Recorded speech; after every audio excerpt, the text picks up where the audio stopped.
There are betrayals we fear, and then there are betrayals we never see coming. For Christine Gossett, life was simple, steady, and secure, until a single doctor's visit turned her world upside down. She had walked into that hospital expecting reassurance, perhaps a simple prescription or a routine checkup to ease her mind after weeks of feeling drained, but what she walked out with was something that would haunt her forever. She sat in the sterile silence of the examination room, the crinkle of the paper-covered table sounding like thunder in her ears as the doctor spoke those 3 letters that struck like a knife: HIV. Christine could hardly breathe as the words sank in, each one tightening a vice of disbelief around her heart. She sat there staring into a void of questions with no answers, trying to make sense of a nightmare that had somehow become her reality. In her mind, she replayed the last few months, searching for a gap in her own armor, a moment where she might have been careless. But there was nothing. She was faithful. She was a woman who gave herself fully to her marriage and her career as a social worker, spending her days helping others find strength in the darkest corners of their lives. Her empathy was her calling, and her strength came from an unshakable belief in goodness and honesty. Yet, here she was, sitting in a pool of fluorescent light, being told her blood was no longer her own. Welcome to Crime Obsession. A huge thank you to my subscribers for your continued support as we grow. We are dedicated to bringing you the best told and untold crime stories every single day. If you're new here, please don't forget to subscribe.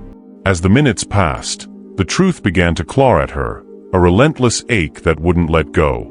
The doctor's voice faded into a distant hum as her mind raced through every memory, every interaction, and every promise she had ever exchanged with her husband, Marvin Kemper.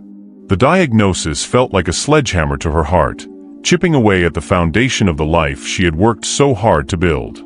She thought of the humble dreams they shared, a life filled with purpose, a family to cherish, and a husband who would stand with her through every storm. Now the very air in the room felt heavy with a shadow she couldn't yet name. She tried to silence the whisper in her mind, the one pointing toward the unlikeliest of places. She didn't want to believe it, but the math of her life only offered one variable that didn't add up. She had never strayed, never taken a risk, and had always been the responsible one. Could it be true? Could Marvin, the man she trusted with her life, have been hiding something so dark and twisted that it would leave her future in ruins? The pieces weren't adding up, and every explanation she tried to manufacture fell apart under the weight of her reality.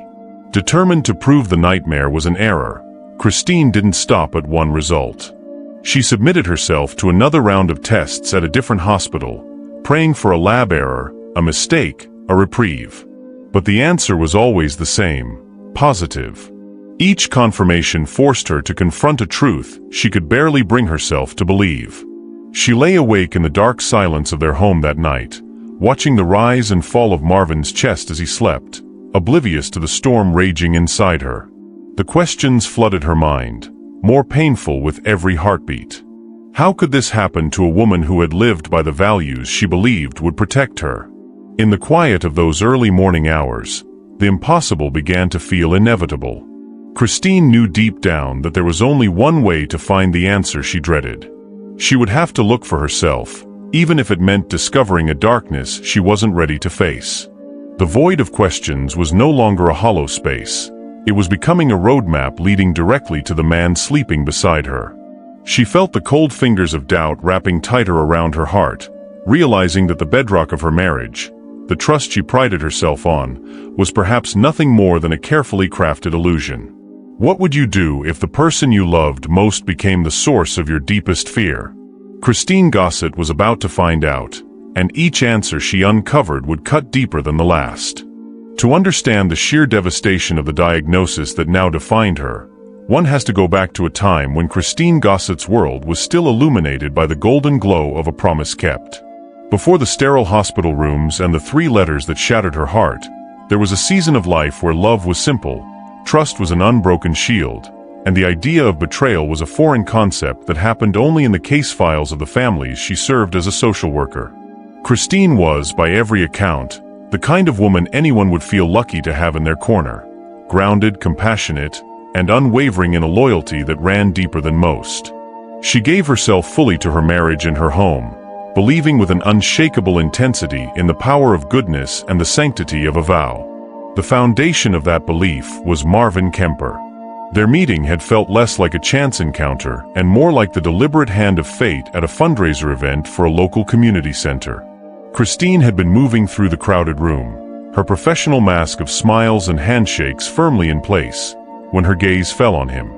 Marvin stood out effortlessly, tall, confident, and possessing a presence that seemed to pull the air toward him. But it wasn't just his height or his tailored suit that caught her attention. It was his easy smile, a disarming expression that radiated an immediate sense of warmth. When he introduced himself with a firm, steady handshake, Christine felt a quiet sense of belonging she couldn't explain, as if the chaotic noise of the room had suddenly been silenced. Marvin was the kind of man people gravitated toward, a corporate executive who had built a reputation not just for his sharp professional skills, but for a magnetic charm that disarmed even his rivals. In those early years, he was the man Christine had always dreamed of, a partner who seemed to share her values of respect, commitment, and quiet stability. He was her protector, her confidant, and the person she believed would stand by her through every storm life could conjure. To the outside world, they were the embodiment of success and happiness, a couple whose home was filled with laughter, shared goals, and the gentle whispers of a family they would one day raise together. Behind that polished surface, however, Marvin was a man of complex architecture, a well-kept vault of insecurities buried deep beneath his confident exterior. He had grown up under the heavy weight of expectations, family, cultural, and personal, that demanded a specific image of a successful man. For the first years of their marriage, he convinced himself that Christine's love was enough to suppress the parts of himself he feared the most, the desires he kept hidden even from his own reflection. He told himself that by being the man she wanted, he could eventually become that man entirely. Christine leaned into that perfection with every ounce of her being. She believed in the quiet, steady love they had built, not the kind found in movies, but the kind built on the daily work of respect and trust. She viewed Marvin as her anchor, never suspecting that the anchor was attached to a chain that reached far deeper into the shadows than she could ever imagine. Their life was a masterpiece of appearances, a home built on a discipline and ambition that looked like devotion to anyone watching from the sidewalk. Christine didn't just love Marvin, she trusted him blindly, anchoring her entire identity as a wife and a partner to the man he presented himself to be. In those days, the exhaustion she now felt was non-existent. Her joints didn't ache, and her heart didn't carry the leaden weight of suspicion. She spent her nights dreaming of their future, unaware that the man sleeping beside her was carefully guarding a hidden world. The polished surface of their marriage was so brilliant that it blinded her to the hairline fractures beginning to spread beneath the veneer. She didn't see the subtle shifts in his attention or the quiet storm brewing behind his easy smile. To Christine, the marriage was her sanctuary, the one place where she was safe from the darkness she saw every day in her work. She could never have known that the very man who provided that sanctuary would eventually be the one to set it on fire. The polished surface of Christine and Marvin's life began to show its first invisible cracks not because of a lack of love, but because of the intoxicating arrival of a third presence that loomed over their marriage like a predatory shadow. This presence belonged to Walter Farmer, Marvin's boss and the architect of a world Marvin was increasingly desperate to inhabit. Walter was a man whose influence was felt long before he entered a room. He was an authoritative, wealthy, and incredibly well-connected figure who had built his empire from the ground up through a combination of undeniable charm and a clinical, legendary ruthlessness.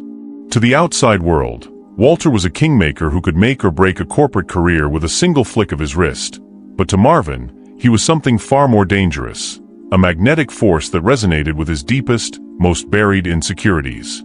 At first, the intrusion of Walter Farmer into their lives seemed like the natural byproduct of Marvin's professional success.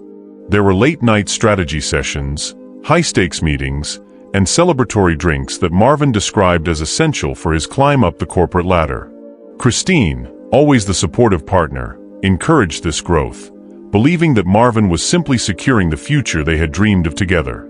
She didn't yet realize that Walter was a man who knew how to see through people, a master at exploiting the hidden desires and vulnerabilities of those who gravitated toward his power. Walter had a way of blurring the lines between the professional and the personal, of getting under a man's skin until the life they led at home began to feel small, restrictive, and colorless. As the weeks turned into months, the time Marvin spent under Walter's wing grew longer and more frequent.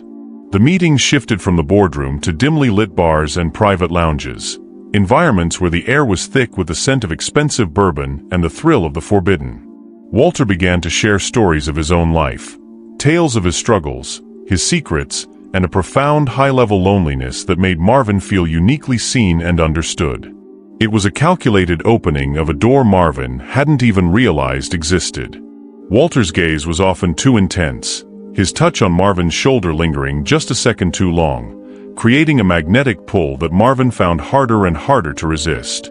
Marvin found himself caught in a quiet storm of conflicting emotions. He was a man built on discipline and the expectations of others, yet Walter offered a kind of freedom he had never known. Walter would lean in, his voice a low, commanding murmur, promising Marvin that he didn't have to hide who he was, at least not in the world they were building together.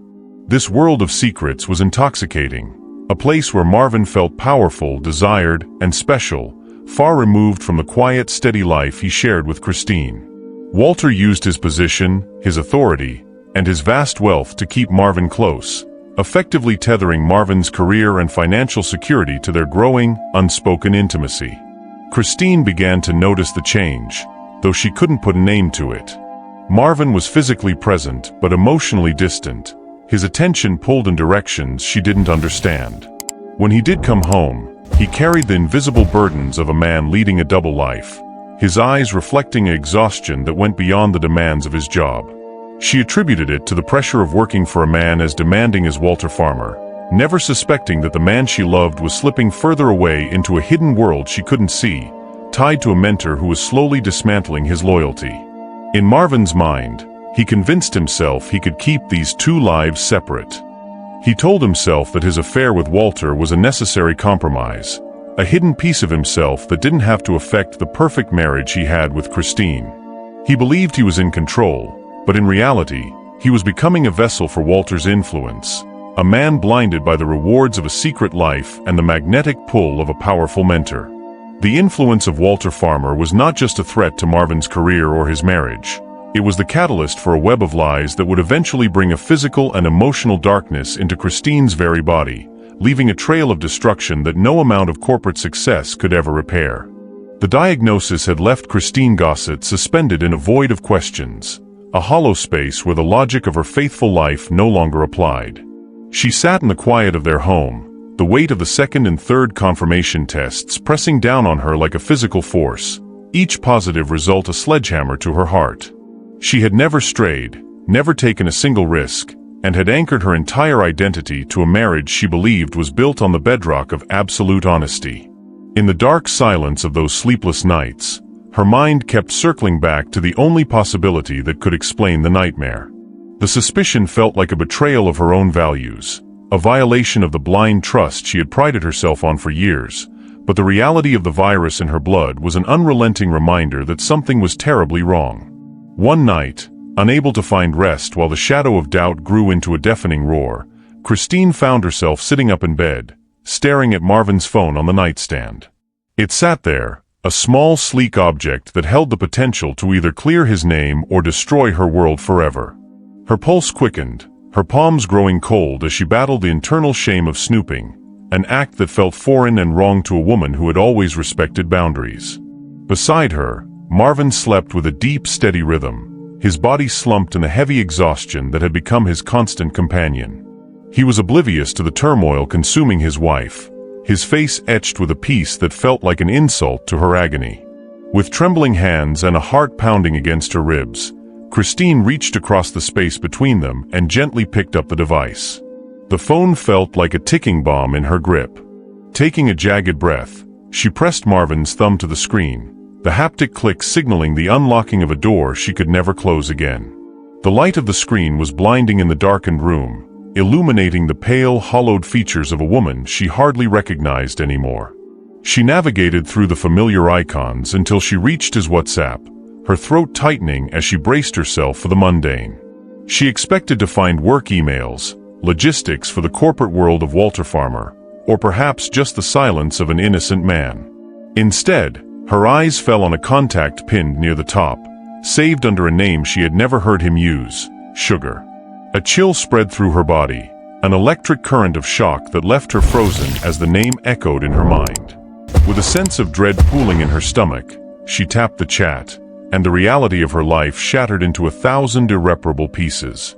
The profile picture was unmistakable. It was Walter Farmer. The powerful, ruthless executive who had dominated Marvin's time and career was not just a boss.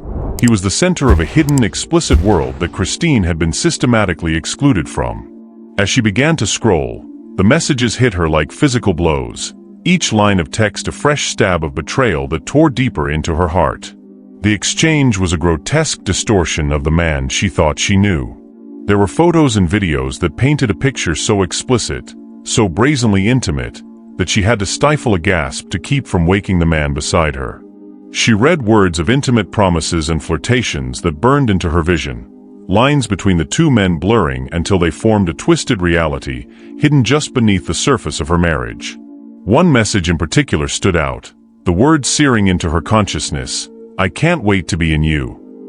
The casual intimacy, the vulgar jokes, and the hints at secret encounters portrayed a Marvin Kemper she had never met, a man who lived for the magnetic pull of Walter's influence while leaving his wife to wither in the shadows. "You might be my boss at the office," another message read, followed by a string of suggestive emojis, "but I'm the boss after hours." Christine felt the ground vanish beneath her. Every time she had made excuses for his late nights, every time she had stifled her own needs to give him space, and every time she had worked longer hours to fill the silence of their home, he had been giving himself to Walter. She had been the responsible one, the patient wife who never complained, while Marvin was leading a double life that had ultimately brought a death sentence into her own body. The magnitude of the lies pressed down on her chest, leaving her gasping for air as she stared at Marvin's peaceful sleeping form. He was oblivious to the fact that she now held the evidence of his deceit, evidence that proved he had prioritized his secret desires over her very existence. In that moment, the love she had once anchored her life to began to curdle into something cold and hard. She realized with a bitter clarity that while she was fighting to keep their marriage alive, Marvin had been slipping further away into a world tied to a man she didn't know, leaving her to bear the ultimate consequence of his selfishness. With shaking fingers, she began to take screenshots of the messages, the photos, and the incriminating exchanges, saving every piece of the digital betrayal as a resolve born of pain began to settle over her. She wiped any trace of her intrusion, locked the phone, and placed it back on the nightstand, knowing that nothing would ever be the same again. The digital betrayal had already shattered the architecture of Christine Gossett's world, but a deeper, more clinical horror was waiting to be unearthed. As she sat alone in the house one afternoon, too numb to cry and hollowed by a despair she hadn't chosen, her gaze drifted toward the guest room closet where Marvin kept his work locker. It was a space she had always respected, a boundary of his professional life that she had never thought to cross. But the woman who respected boundaries had died the moment she saw those messages on his phone. Driven by a desperate need to know the full extent of the darkness he had brought into their home, Christine reached for the handle with hands that wouldn't stop trembling. Inside, nestled among his pristine work shirts and corporate files, she found the final confirmation of his malice, a small, unmistakable bottle of medication. She held the plastic cylinder in her hand, her fingers tracing the label as the name of the potent antiviral drug stared back at her. This was the evidence of a deceit that went beyond a simple affair. It was proof that Marvin had known. He had been protecting himself while allowing her to wither away, watching her suffer through bone-deep exhaustion and joint pain without saying a word. The pill bottle became a jagged symbol of his selfishness, a physical representation of the disease that would now bind her to treatment for the rest of her life. A cold hardness began to settle over her as she realized the depth of his heartlessness. Christine had always been a woman who avoided even the smallest pills, yet now she was faced with a future of doctors, daily treatments, and a permanent shadow over her health, all because Marvin prioritized his reputation over her very existence. She stood in the closet, the silence of the house pressing against her ears, and looked at her reflection in the mirror. She saw a woman hollowed out by betrayal, a vessel for a disease she hadn't earned, and a wife whose loyalty had been used as a shield for her husband's monstrous lies. Every doctor's appointment she had attended in fear and confusion now felt like a cruel joke, a play Marvin had watched from the front row while secretly taking the very medicine he denied her. Her mind filled with the why of it all, but the answer she found only added to her pain. He had risked her life, her health, and their future just to fulfill hidden desires and protect the image he had carefully crafted for Walter Farmer. He had been so careful and so cautious with his own health, yet he had been utterly reckless with hers. The medication in her hand proved that his negligence wasn't a mistake, it was a choice. It was a betrayal so profound it left her breathless, erasing any last remnant of the love she had once used to justify his distant behavior. As she placed the medication back into the locker, Christine felt the last of her empathy die. She had spent her career helping others find strength in their darkest corners, but this was a corner she could not help herself out of through kindness alone. The woman who believed that love could overcome anything was gone, replaced by someone who understood that trust, once destroyed by such a lethal secret, can never be mended. She didn't know what her next move would be, but she knew that the silence between her and Marvin was no longer a gap to be bridged. It was a battlefield. She walked out of the room with a coldness in her bones that no heater could touch, carrying the knowledge that her life had been altered by a man who didn't think her life was worth saving. The following morning, Christine Gossett sat at the kitchen table, her silhouette framed by the harsh, unforgiving light of a new day. In front of her lay a letter she had spent the night composing, a physical manifestation of the broken trust and searing anger she could no longer keep contained. Her hands were steady, a terrifying calm having replaced the tremors of the previous days, and her gaze was fixed on the doorway with a hard intensity. She had replayed the explicit images and the cruel messages between Marvin and Walter Farmer until they were burned into her retinas, and now she was ready for the truth. When Marvin finally entered the room, he moved with his usual polished composure, but he froze when he met her eyes, sensing a fire in her that he had never seen before, a strength fueled by a grief he could never hope to understand. Without a single word, Christine slid the letter across the table. She watched with clinical precision as Marvin hesitated, his brow furrowing as his eyes scanned the lines she had written. She saw the flicker of shock cross his face, the way the blood seemed to drain from his lips as the words took hold. When he looked up, his face was pale, his mouth opening to offer a defense that wouldn't come. Christine's voice was steady but laced with a current of disbelief as she asked him how he could have done this to her, how the man she loved and trusted could have returned her devotion with such a lethal betrayal. Marvin tried to maintain his mask of innocence, stammering that she wasn't making sense, but the time for his lies had long since passed. Christine reached into her bag and pulled out her phone, her fingers scrolling through the saved screenshots she had captured in the dead of night. She placed the device on the table between them, the explicit photos and the intimate promises to Walter Farmer staring back at him as undeniable proof of his double life. For a long moment, Marvin sat in a suffocating silence, his eyes fixed on the screen while his face remained expressionless. Christine waited for an apology, for a breakdown, for any sign of the remorse she thought a human being would feel after infecting their partner with a life-altering disease.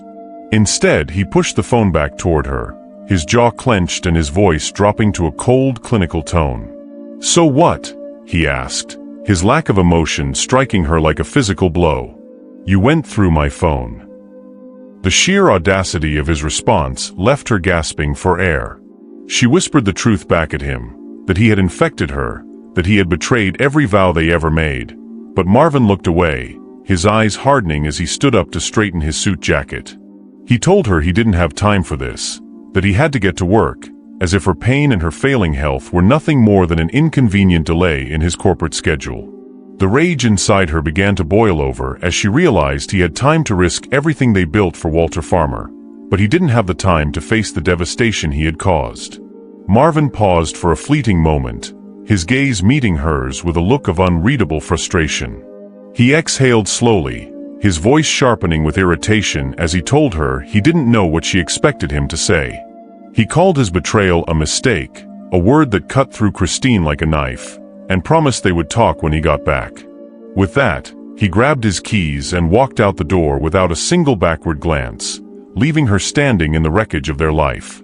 Christine sat back down, the hollow ache in her chest settling into a cold, permanent weight. She realized then that Marvin had never truly thought of her. Every decision he had made, every secret he had kept, was rooted in his own self-interest and his desperate need to protect his reputation and his career. He had been willing to let her suffer and get sick just to keep his affair with his boss a secret. He told her she wouldn't understand, that his life and his career would never have survived if the truth about him and Walter came out. To Marvin, her life was a secondary concern compared to the image he had crafted for the world. As the sound of his car fading in the distance left the house in a deafening silence, Christine looked at the pill bottle she had retrieved from his locker and then at the drawer where they kept the household gun.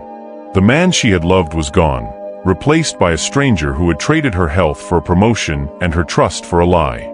She felt a darkness closing in, a realization that there was no way forward and no way to mend what had been so ruthlessly broken.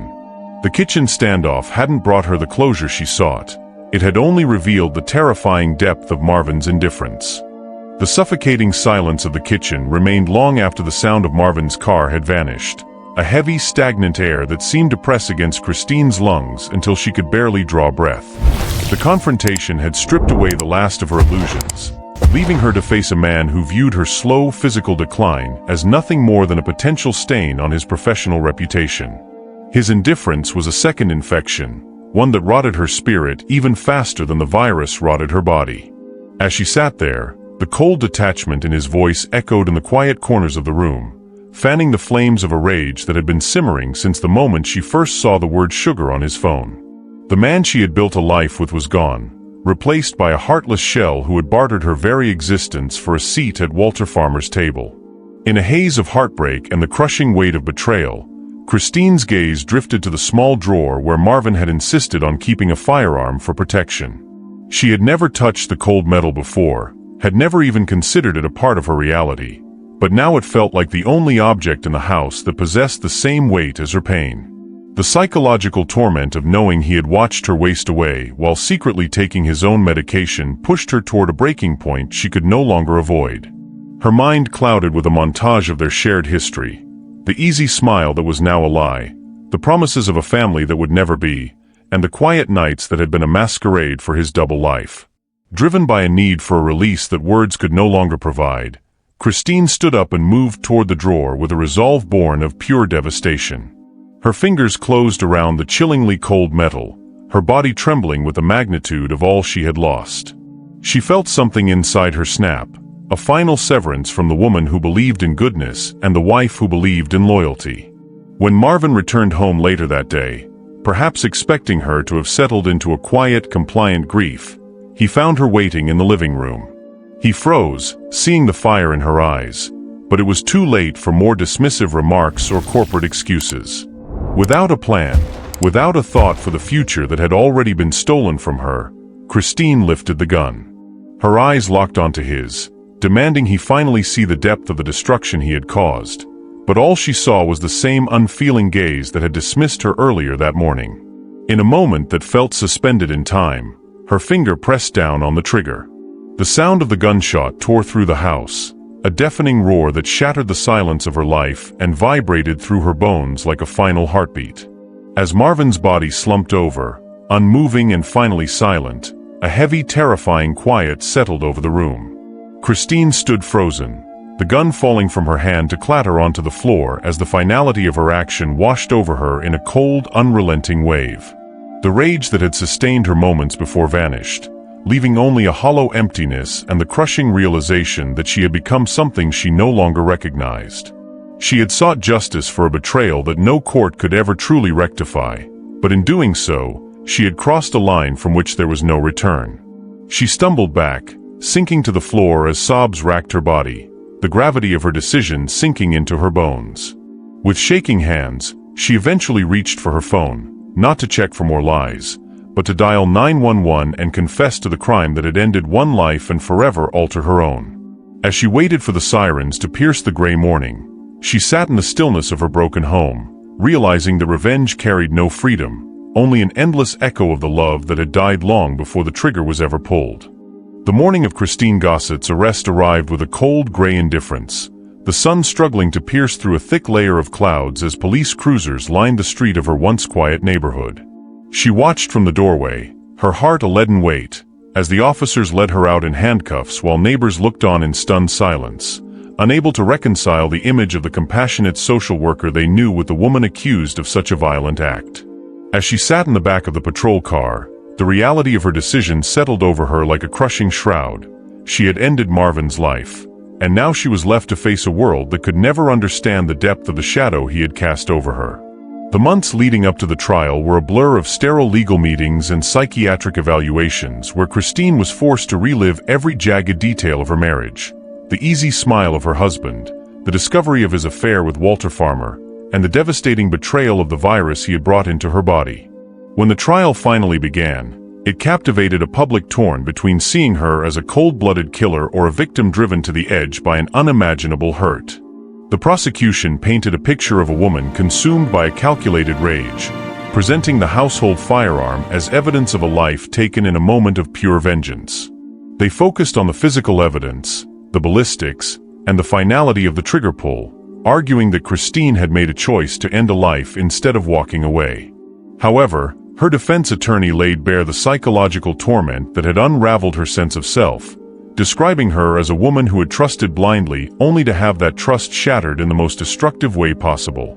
Experts took the stand to testify about the concept of betrayal trauma, explaining how the discovery of Marvin's secret life and the resulting health crisis had distorted Christine's reality and pushed her beyond her psychological limits.